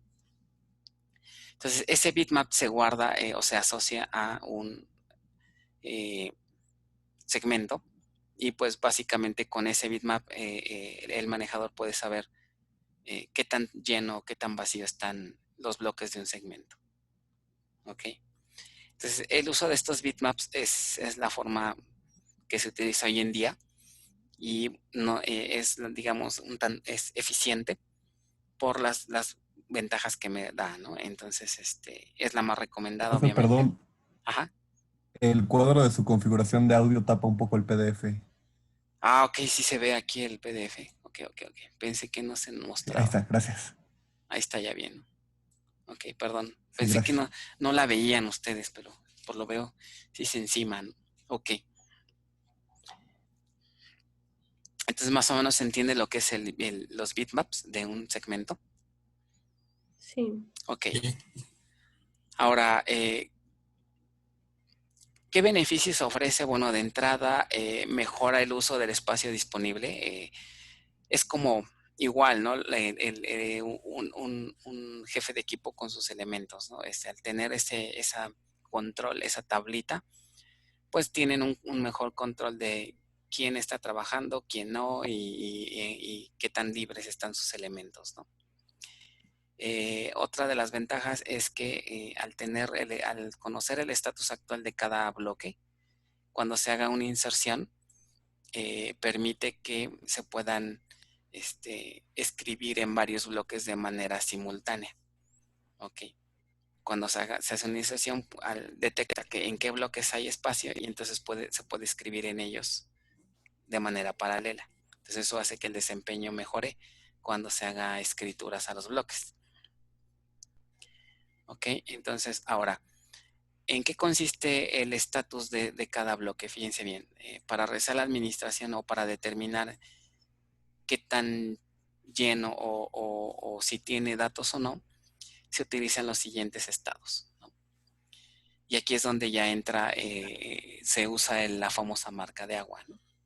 Dice, bloque ubicado arriba de la marca de agua, o arriba de la marca de agua, significa que está del lado derecho, por así decirlo, ¿no? Significa que el bloque está libre y nunca ha sido empleado y no está formateado. Todo lo que esté más allá de la marca de agua son bloques que ya se asignaron al segmento, pero todavía no se usan. ¿Ok? Algo a la analogía con nuestro equipo y los trabajadores sería algo así como, ¿sabes qué? Se acaba de integrar un nuevo developer al equipo, pero todavía no está formateado, o sea, todavía no le damos instrucciones, está nuevecito el integrante, ¿no? Acaba de llegar a la empresa, una cosa así, todavía no le damos ni la bienvenida, ¿no? Algo así. Ahora, un bloque, por otro lado, puede estar ubicado del otro lado, ¿no? Abajo de la marca de agua. Cuando está del lado izquierdo, sería de este lado, ahorita vemos, a su vez puede tener 3 posibles estados. Cuando está del lado izquierdo puede ser que ya se reservó para ser empleado, pero aún no ha sido formateado ni usado. ¿Ok? Entonces, la analogía con nuestro ejemplo del proyecto de líder y sus programadores sería, pues ya tenemos, ya sabemos que el empleado nuevo es parte de nuestra empresa, pero cuando pase del lado abajo del high watermark, significaría a lo mejor que el empleado ya se asignó al proyecto, ¿no? La empresa tiene muchos proyectos, pero a lo mejor el empleado nuevo ya se asignó al proyecto, pero todavía no hace nada, ¿no? Entonces, ese sería este caso, ¿no? Ya se reservó para ser empleado, pero todavía no está formateado. La otra es, bueno, ya se formateó y contiene datos, ¿no? O está formateado, pero está vacío debido a que sus datos fueron eliminados, ¿no? En algún momento tuvo datos, pero a lo mejor un usuario hizo un delete de los datos y entonces ya se quedó sin datos, ¿no? Entonces, como les comentaba, cuando la tabla se crea, la marca de agua se encuentra del lado izquierdo al inicio del segmento, ¿no? Notar que los bloques, bueno, aquí los representé en blanco para ilustrar que están vacíos y no tienen formato. Ahora, ¿qué sucede? Dice, suponer que la transacción comienza a realizar inserciones. Esto significa que será necesario reservar un grupo de bloques y para poder almacenar los datos, ¿no? Los registros que estamos insertando. ¿Qué ocurre con la marca de agua en ese momento? Bueno, en ese momento se le aplica un formato solo a un bloque para poder armar el bitmap y empezar a guardar el estado de los bloques, ¿no? Y todos los demás permanecen sin formato. La marca de agua se establece justo después de este grupo de bloques, ¿no? Entonces reservamos todos estos bloques porque ya vamos a insertar. La marca de agua se mueve hasta acá y empezamos a insertar. Cuando se empieza a insertar, vean, los bloques se empiezan a formatear. Es decir, ¿qué significa formatear un bloque? Que bueno, ya empezamos a crear su header y todos los componentes que vimos, ¿no? Se formatea, su header ya existe y observen aquí que ya empiezan a ver datos, ¿no? ¿Ok? Entonces, al comenzar a realizar las inserciones, estos bloques comienzan a formatearse y a llenarse de datos. O sea, se van llenando conforme vamos insertando datos. Ahora vean que, por ejemplo, si terminamos de hacer la inserción de los datos, puede que los datos que insertamos nada más requieran 3 bloques. Entonces nos pueden sobrar bloques que queden sin formato porque no se han usado. ¿Ok? Ya no se han hecho más inserciones. Pero la marca de agua, vean que sigue aquí, en este punto. ¿Ok? Porque bueno, es todo el conjunto de bloques que se reservaron. Acuérdense que lo que vimos de las extensiones, ¿no? Cuando se reserva una nueva extensión a un segmento, se reserva cierto número de bloques y no necesariamente todos los bloques se van a usar. Entonces puede haber casos en el que en algunos bloques así. ¿Hasta aquí se entiende? Sí. Ok. Ahora, hay otro concepto que es el low high watermark. Suena un poquito raro, ¿no? Porque dice low y high, como que está como que ¿cómo, no? O es low o es high. Pero bueno, es una marca de agua baja, por así decirlo. Se le llama low high porque tiene que ver con, ¿no? Con la que es realmente la marca de agua, por así decirlo, la más alta y la no tan alta, ¿no? Entonces, ¿qué significa este concepto de low high watermark? Bueno, este nada más se crea por desempeño. Y bueno, su definición dice, indica el punto hasta el cual todos, por eso los puse aquí marcado, en el que todos los bloques han sido formateados, ya sea porque contienen datos o porque en alguna vez tuvieron datos y ahorita están vacíos. Entonces, esta marca de low high watermark se pone hasta el punto en donde todos los bloques que estén a su izquierda sean formateados. Se fijan aquí, está en este punto porque todos los bloques que están a la izquierda tienen formato. Entonces, hasta ahí se llegaría el low high watermark. ¿Ok? Ahora, vamos a suponer un escenario. Llega un usuario y vuelve a insertar un nuevo registro en esta misma tabla, en este segmento. Cuando eso ocurre, entonces lo que va a hacer el manejador es va a buscar bloques que estén disponibles. En este caso, como pueden ver, hay bloques disponibles en esta parte entre el low high watermark y entre el high watermark. Y también hay bloques posterior al high watermark. ¿Dónde creen que va a insertar el manejador su siguiente insert? ¿En el lado izquierdo o en el lado derecho? O puede que siga insertando antes, ¿no? En estos bloques que existen. Entonces, si el registro que va a insertar cabe en los headers que actualmente en los bloques que actualmente tienen datos, pues se guarda aquí. Pero supongamos que no cabe, entonces necesita agarrar un nuevo bloque. Lo que va a hacer el manejador como primera instancia va a verificar si hay bloques libres entre estas dos marcas. Es decir, si hay aquí bloques, entonces va a agarrar bloques de acá. ¿Ok? ¿Cuál va a agarrar? El que sea, ¿eh? Aquí agarra el bloque que sea. No va necesariamente en orden. Entonces se puede dar el caso en donde el nuevo registro lo guarde aquí. ¿Se ve? El nuevo registro lo guarda aquí. Eso va a provocar ahora que haya huecos, ¿no? Que me queden algunos bloques que queden sin formato. Nótese que a pesar de que ya tengo un registro nuevo, el low high watermark no se modifica su posición. ¿Por qué razón? ¿Por qué no quedaría de este lado, aquí, donde les estoy señalando? Porque entonces pierdes un bloque. Exacto, porque este bloque no está formateado. Y acuérdense la definición del low high watermark va a llegar hasta el punto en donde el 100% de los bloques a la izquierda estén formateados. Aquí hay un bloque que ya no está formateado, por lo tanto el low high watermark no se mueve, se queda aquí. ¿Ok? Sí. Muy bien. Entonces, ¿para qué sirven estas dos marcas? Bueno, todo esto que les dije es lo que les explico aquí en estos puntos. Básicamente se utiliza sobre todo cuando el manejador hace una lectura de todo el contenido de la tabla, ¿ok? A lo que se le llama un full table access. Si por alguna razón en alguna consulta SQL el manejador necesita cargar al DB buffer caché todo el contenido de la tabla, como lo hemos platicado anteriormente, ¿no? Supongan que ahorita el 100% de los datos que tiene una tabla son estos 4 bloques, ¿ok?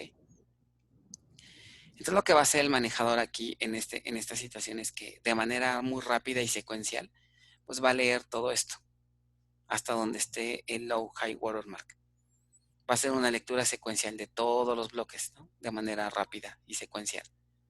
¿Por qué puede hacer eso? Porque sabe que todo lo que está hasta antes del low high watermark está formateado y puede que contenga datos. Entonces la lectura es muy rápida porque es secuencial. Cuando llegue a este punto del low high watermark, tiene que seguir leyendo hasta dónde, hasta que llegue al high watermark. Ya de aquí en adelante ya no va a leer nada porque de acuerdo a la definición del high watermark, lo que esté a la derecha ya no está formateado. Entonces es seguro ya no leer más adelante. Entonces me ahorro leer todos estos bloques porque para empezar ni siquiera están formateados. Pero entre estas dos marcas puede que sí haya más datos, ¿no? Por lo que comentamos de que el manejador puede estar escribiendo aquí de manera salteada. Entonces lo que hace el manejador es, ya que llega posterior al low high watermark, empieza a leer de manera cuidadosa, más lenta, para determinar qué bloque está formateado y cuál no. Entonces, por ejemplo, leería aquí, este bloque me lo salto porque no tiene formato. Veo el siguiente, este bloque está formateado, lo leo.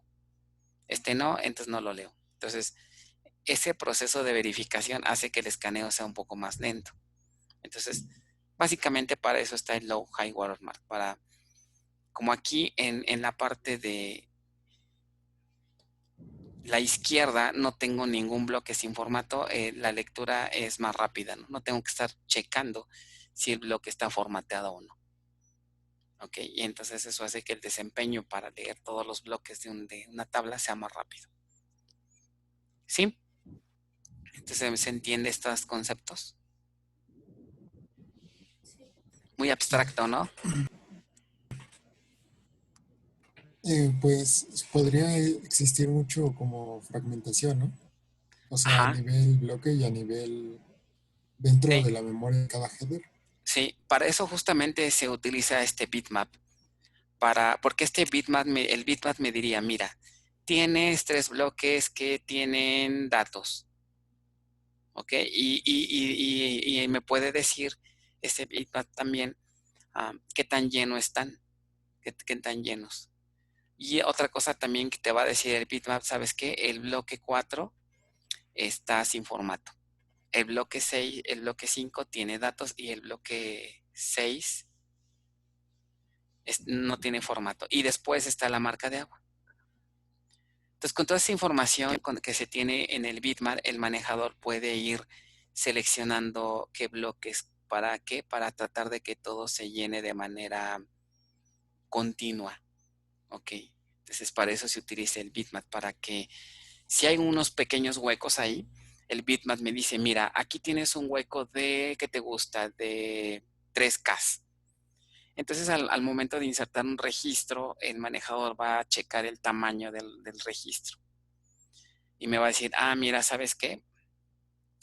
El registro nada más mide 2K, entonces si cabe, entonces voy a utilizar ese bloque, ¿no? O me puede decir, este bloque tiene un 70% de espacio. Y ese 70% equivale a, no sé, a 1K, por ejemplo. Ah, el registro mide 900 bytes, por ejemplo. Ah, entonces si cabe, entonces utilizo ese bloque para guardar ese registro. ¿Okay? Entonces esa es la idea del bitmap, ¿no? Que me diga un estatus, el estatus actual de los bloques para que el manejador pueda decidir en qué bloque insertar un nuevo registro. Y entonces así tratar de que la tabla tenga los menos huecos posibles, ¿no? Lo menos fragmentado posible. Sí. ¿No? Es el chiste de ese bitmap. Bueno. Nosotros como usuarios, ¿qué quisiéramos? A lo mejor se están preguntando, oye, ¿cómo le hago si yo quiero visualizar qué tan llenos están los bloques? ¿Cuántos bloques se han usado? Por ejemplo, si tienen una tabla con datos, nos interesaría saber todo ese tipo de información, ¿no?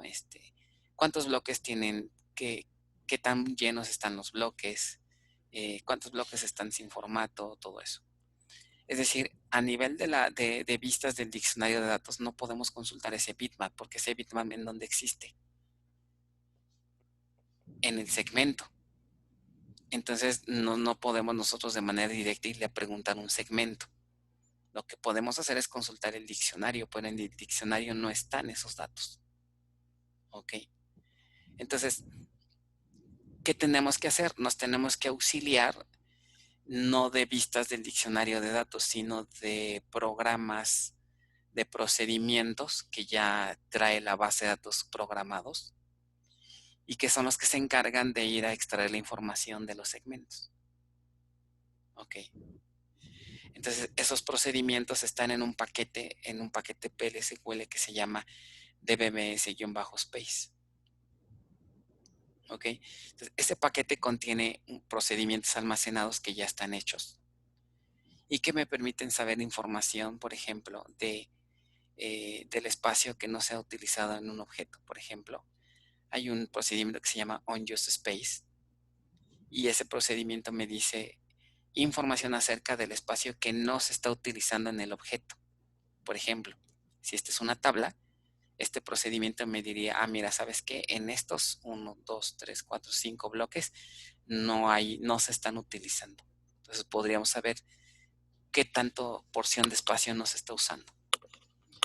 Podemos saber también, por ejemplo, los bloques libres, free blocks, es decir, cuántos bloques libres existen para un objeto.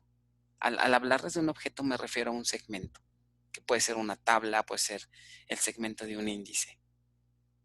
Podemos saber también, por lo contrario, qué tanto espacio se está usando. Ok. Es decir, contiene la información de los bloques de datos de un objeto con administración automática del espacio libre. O sea, cuánto espacio libre hay en cada uno de estos bloques. Ok. Entonces, aquí ya no nos va a quedar de otra más que si queremos saber información a nivel allá este nivel de bloques y de espacio de almacenamiento, necesitamos hacer un poco de programación PLSQL, que es lo que se supone, ¿verdad?, que aprendimos en bases 1. Hacer, por ejemplo, en bases 1 que se aprendió a programar un procedimiento, ¿no? Por ejemplo, a crear un procedimiento, cómo invocarlo, cómo mandarle parámetros, ¿no? Cómo mostrar los parámetros de salida o de entrada, ¿no? Entonces, ahora aquí en avanzadas lo que vemos es ya cómo usarlo, ¿no? Para saber alguna cuestión administrativa, ¿no? Acuérdense nada más la sintaxis de esto, ¿no? Este es el nombre del paquete y este es el nombre del procedimiento. En Oracle así se manejan, ¿no? Entonces, aquí les estoy mostrando un ejemplo de cómo podríamos hacer para entender esta parte. ¿Ok? Entonces, en este primer ejemplo, pónganme aquí mucha atención porque se pueden perder fácilmente. Este programa lo que hace es tratar de consultar el espacio libre empleando funciones PL/SQL. Entonces vamos a recordar un poquito, ¿verdad? Lo que se supone que ya vimos, se vio en Bases 1. ¿No?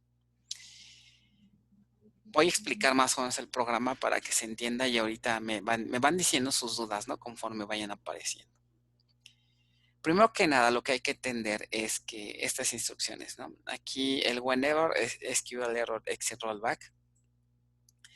A nivel general lo que me dice es que si al primer error que encuentres, termina la ejecución del programa y si estabas en una transacción, hazle rollback.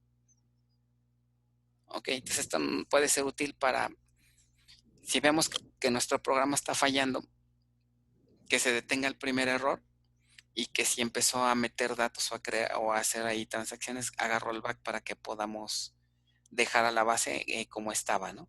Y no ensuciarla. Ok, después me conecto con el usuario, con mi usuario, ¿no? Set server output on es bien importante porque se utiliza para poder mostrar lo que enviamos a consola, ¿no?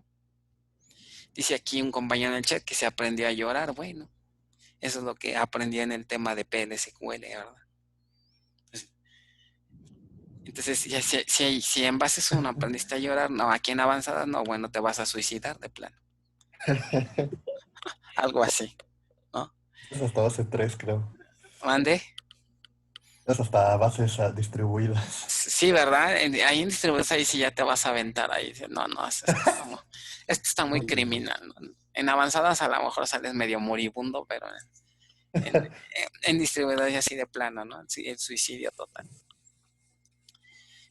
Realmente no es complicado lo de PL, no sé por qué, es como que ya es algo muy, muy común entre ustedes que no sé por qué les da tanto miedo a la programación PL/SQL. Y yo no entiendo, pero bueno, se supone que a estas alturas de la vida ya deberíamos de tener buenas habilidades de programación, ¿no? Entonces, cambiarte a PL/SQL realmente no es nada complicado. O sea, si saben programar bien en algo, en Java, en C, lo que quieran, programar en PL es realmente sencillo. Nada más es cambiar un poquito la visión porque estamos ahora hablándole directamente a la base de datos y a los datos, pero de ahí en fuera es sintaxis, ¿no? Bueno, entonces miren, ahora recordando un poquito, este programa es un programa anónimo. ¿Cómo sé que es un programa anónimo? Porque luego empezamos con el bloque declare. Todo programa PL/SQL puede estar formado al menos de un bloque, ¿no? Si fijan aquí tengo cuántos bloques. Tengo un declare aquí y hasta acá tengo su fin. Entonces ese es un bloque.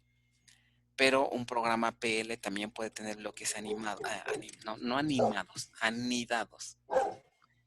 Vean que hay un begin aquí hay un begin y luego hay otro begin. Esto que les estoy aquí subrayando, marcando en azul, es un bloque anidado. Ok, o sea, dentro de un bloque puede haber otro bloque.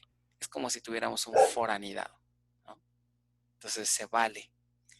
Ahora, ¿cómo sé que es anónimo? Porque vean, dentro del bloque principal no hay algo que me diga que este programa tenga un nombre y por lo tanto no se va a almacenar en la base de datos como un objeto.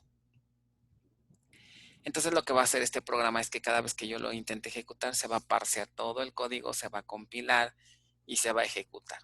Pero en base de datos no guardo nada. Ok. Esta sería la diferencia entre un bloque anónimo y un procedimiento almacenado, ¿no? Un procedimiento almacenado, aquí ya le pongo create or replace procedure y le pongo un nombre y entonces ya ese objeto ya no es anónimo, tiene un nombre, entonces por lo tanto el código se guarda en la base de datos, pero aquí no. ¿ok? Entonces, ¿cuándo utilizarían un ejemplo de un programa anónimo? Bueno, cuando quieran ejecutar cierta lógica y ya después ya no la utilizan, ya no quieren guardar ese código, ¿no? Entonces, este es un ejemplo de un bloque anónimo. ¿Qué hago aquí en el bloque declare? Como su nombre le indica, declaro algunas variables. Voy a declarar 2 variables. Los tipos de datos son los mismos que se utilizan en la base de datos. Y luego aquí en este bloque anidado, bueno, ya en el bloque begin, ya pongo todo lo que quiero que haga mi programa, ¿no? Ahora, estoy metiendo aquí un bloque anidado por lo siguiente, vean, vuelvo a empezar aquí el begin y ahora viene esta instrucción. Básicamente lo que me hace este bloque aquí, a este bloque anidado, es lo siguiente. Intenta eliminar una tabla. Si la tabla no existe, se va a generar un error. ¿Ok? Si la tabla ya existe, entonces la va a eliminar. ¿Ok? ¿Para qué hacemos esa lógica? Bueno, la idea de este pequeño pedacito es que nuestro programa se encargue de crear la tabla en caso de que no exista. Si la tabla no existe, la va a crear. Si la tabla ya existe, la elimina, ¿ok? Y ya después la crea. Básicamente esa es la idea, ¿no? Entonces aquí si se fijan, si la tabla existe, esta instrucción se va a ejecutar sin ningún problema, ¿no? Porque al hacer el drop table números, si la tabla existe, pues se elimina y ya no pasa nada. Ahora, ¿qué pasa? Si se intenta ejecutar esta instrucción y la tabla no existe, entonces se me va a generar una excepción. Esta excepción la estoy cachando aquí. Cuando un objeto no existe, Oracle me genera un código de error menos 942, que significa que la tabla no existe. Entonces aquí estoy mandando un mensaje, ¿sabes qué? La tabla no existe. Pero entonces estoy cachando el error, ¿para qué? Para que el programa no termine. Porque no importa, ¿no? Están de acuerdo que si la tabla no existe, bueno, pues cacho el error y no hago nada, porque en realidad si no existe, pues más adelante la voy a crear con esta instrucción. ¿Ok? ¿Hasta aquí se entiende? Sí.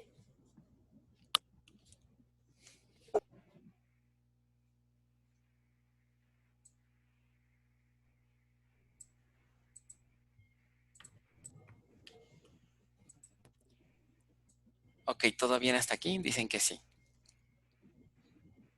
Sí. Ok. Ahora, nótese que estoy utilizando la instrucción execute immediate.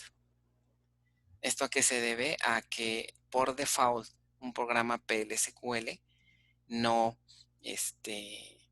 no me acepta ejecutar instrucciones de DL. O sea, me permite ejecutar instrucciones insert, update, delete, pero nada más. ¿Ok? No instrucciones de tipo DDL. Entonces, por eso estoy utilizando execute immediate. Todo esto que les estoy platicando, si se les hace o si para alguno de ustedes es completamente nuevo, desconocido o de plano ya no se acuerdan, pónganse a estudiar el PDF de Bases 1 en el tema 10, porque ya en esta parte del curso vamos a necesitar programar PLSQL. ¿Ok? Y este es un tema que no puedo ponerme a darles clase de PLSQL, pues porque no es parte del temario, ¿no? Entonces, no puedo meterme tan a fondo en los programas, ¿no? Porque en teoría esto ya lo vieron en Bases 1. Bueno, entonces de todas maneras, si de plano alguien se pierde así horrible, podríamos tal vez hacer después una clase aparte y si quieren ya ahí lo vemos a detalle, ¿no? En Semana Santa dicen aquí algunos. Si quieren podemos hacer una clase extra de PLSQL, también a sus compañeros de distribuidor les serviría porque también ellos ya están empezando a programar, entonces pudiera ser útil. Pero bueno, se supone que para eso llevaron Bases 1, ¿no? Ok, bueno, luego vemos eso. Entonces, les decía, ya que validamos si la tabla existe o no, aquí en la siguiente instrucción, ya creamos la tabla, ¿no? Entonces, este ejemplo, este programa está creando una tabla que tiene un ID. Vean que también se utiliza execute immediate porque como es una instrucción de DL no la puedo crear de manera directa. Entonces, estoy aquí ejecutando esta instrucción. Se va a crear una tabla que se va a llamar números, que tiene un ID y un constraint de llave primaria y solamente tiene un campo, ¿no? Que es número, más bien dicho, nada más es un solo campo, ¿no? Que se llama, no son dos, perdón, ID y número aleatorio. En la siguiente parte estoy en un ciclo for, estoy poblando la tabla con 10,000 registros. Nuevamente estoy aquí utilizando execute immediate. ¿Por qué utilizo execute immediate en todo? Aquí pudiera haber utilizado la sentencia insert tal cual sin poner esto. El problema es que al momento de que el programa se compile, puede que la tabla no exista. Entonces me va a marcar error de compilación. ¿Por qué? Porque la tabla no se ha creado hasta que el programa se ejecute. Ok, entonces por eso también aquí estoy utilizando execute immediate. Ok, tal vez les estoy complicando mucho este programa, ¿verdad? Y les hubiera dicho, pues hagan la tabla por fuera y hagan el poblado ya en el programa, ¿no? Asumiendo que la tabla siempre existe. Entonces ya eso nos quitaría complejidad, ¿no? Porque ya no tendría que utilizar ni execute immediate, ni tendría que haber hecho la validación de arriba, ¿no? Pero bueno, quise hacerlo así pues para recordar un poquito, ¿no? Lo de PL. Entonces, bueno, ya en el execute immediate hago la inserción de los registros. Vean que utilizo aquí los famosos placeholders que también se vieron en programación, ¿no? Que básicamente aquí le estoy mandando el ID, que sería bIndex, y el número aleatorio, que estoy creando un número aleatorio con esta instrucción, ¿no? La función random es un procedimiento, es una función, ¿no? Que me genera valores aleatorios. Ok. Termino de iterar, hago commit y entonces ya tengo la tabla creada. Ok. Entonces, este primer programita lo pudieron haber a lo mejor omitido si lo hacen todo manual, ¿no? Crean la tabla por fuera y luego ya hacen el poblado, ¿no? Aquí lo interesante sería el programa 2, que sería el que realmente hace la consulta hacia el procedimiento que les comenté. Entonces, bueno, miren, aquí tengo la declaración de ciertas variables. Y si ustedes revisan la documentación de Oracle, van a ver lo siguiente, que para poder invocar al procedimiento onUseSpace necesitan pasarle todos estos parámetros. ¿Ok? El procedimiento tiene todos estos parámetros. ¿Ok? Aquí más o menos les puse un comentario de lo que hace cada uno. Entonces, fíjense la sintaxis para invocar al procedimiento. Dentro de un programa, para invocar un procedimiento, ponen el nombre del procedimiento y aquí le ponen en qué paquete se encuentra. Entonces, de BBS Space o en Use Space. Y fíjense la sintaxis para irle pasando los valores. Hay dos maneras, dos estilos de invocar, digamos, de escribir los parámetros. Una de ellas es esta, que creo yo que es un poco más clara. La otra es como cualquier lenguaje de programación, ¿no? Invocan una función y le pasan los valores directo. Pero en esta sintaxis le pueden decir el nombre del parámetro y luego esta flecha o igual mayor que, sirve para separar el nombre del parámetro y el valor. Por ejemplo, aquí al procedimiento le estoy mandando que el valor del parámetro segment owner va a ser el usuario Jorge. Creo que tiene sentido, ¿no? ¿Quién es el dueño del segmento? Pues el usuario con el que están trabajando. ¿Cómo se llama el segmento? Pues en este caso es una tabla, que se llama números. El tipo de segmento es table. Hay varios tipos de segmento. Ya lo vimos, ¿no? ¿Se acuerdan que puede haber segmentos que sean tablas, segmentos que sean índices y así? ¿Ok? Entonces, ¿Hasta aquí alguna duda? ¿Todo bien?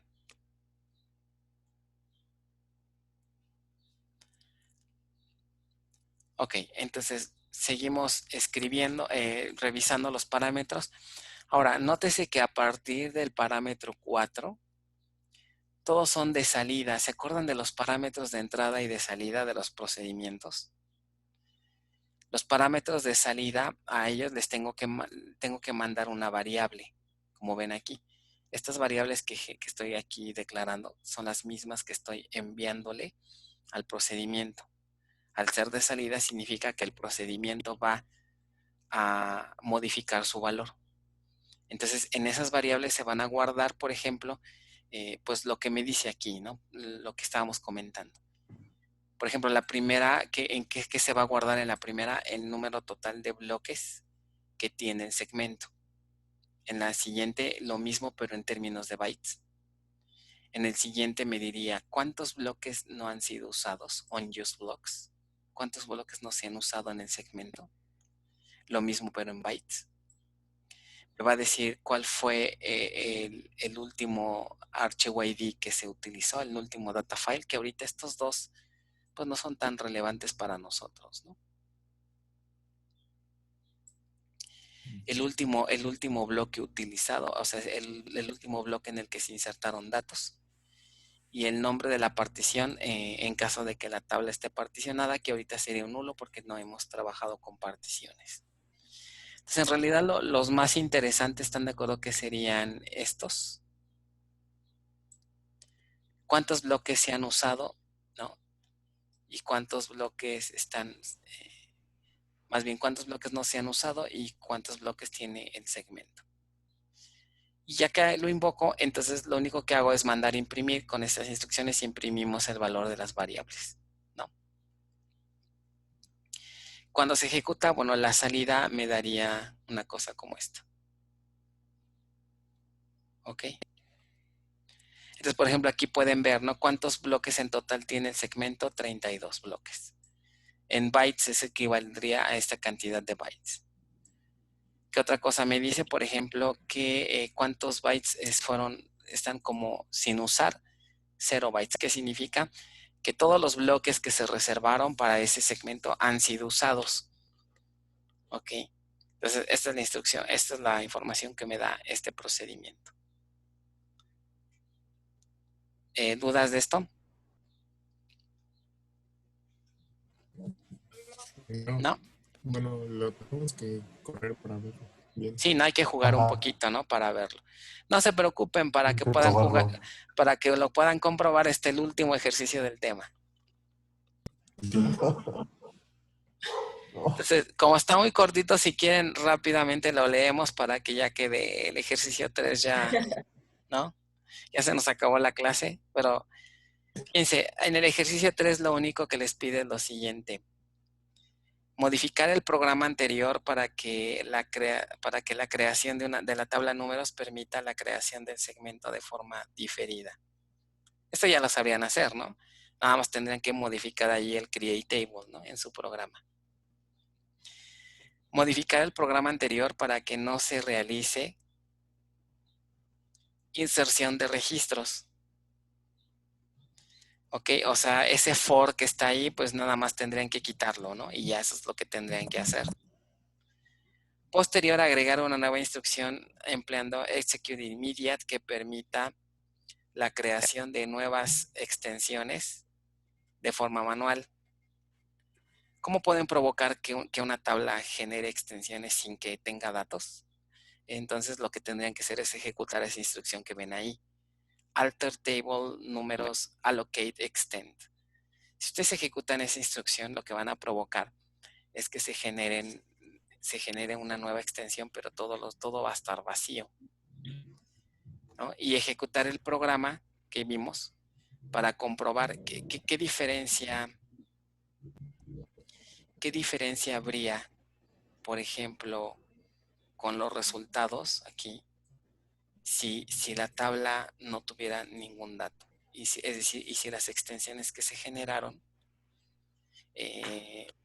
no han sido usadas. ¿Están de acuerdo que aquí en unused blocks no deberían de obtener 0, sino deberían de obtener pues prácticamente todos Bloques. los bloques que no se han usado, ¿no? Entonces, esa es la idea de ese ejercicio. Realmente nada más es sobre correr el programa haciéndole esos pequeños ajustes que les piden aquí. Ok. Y ya después hay otro procedimiento interesante, que es el de Space, que es el de Space, que este procedimiento les permite saber, por lo contrario, cuántos, qué tanto se está usando. Pero bueno, si quieren ya lo comentamos la siguiente clase. Ok. Muy bien, chicos, entonces hemos terminado la clase del día de hoy. Bien. Nos escuchamos el miércoles, ¿de acuerdo? Váyanle pues estudiando, ¿no? Porque el miércoles ya les digo un poco detalles de lo del examen, ¿no? Que se va a hacer regresando de Semana Santa. Ok. Bueno, los escucho el miércoles, entonces cuídense. Bueno, gracias. Bye. Nos vemos. Gracias, prof. Bye. Gracias.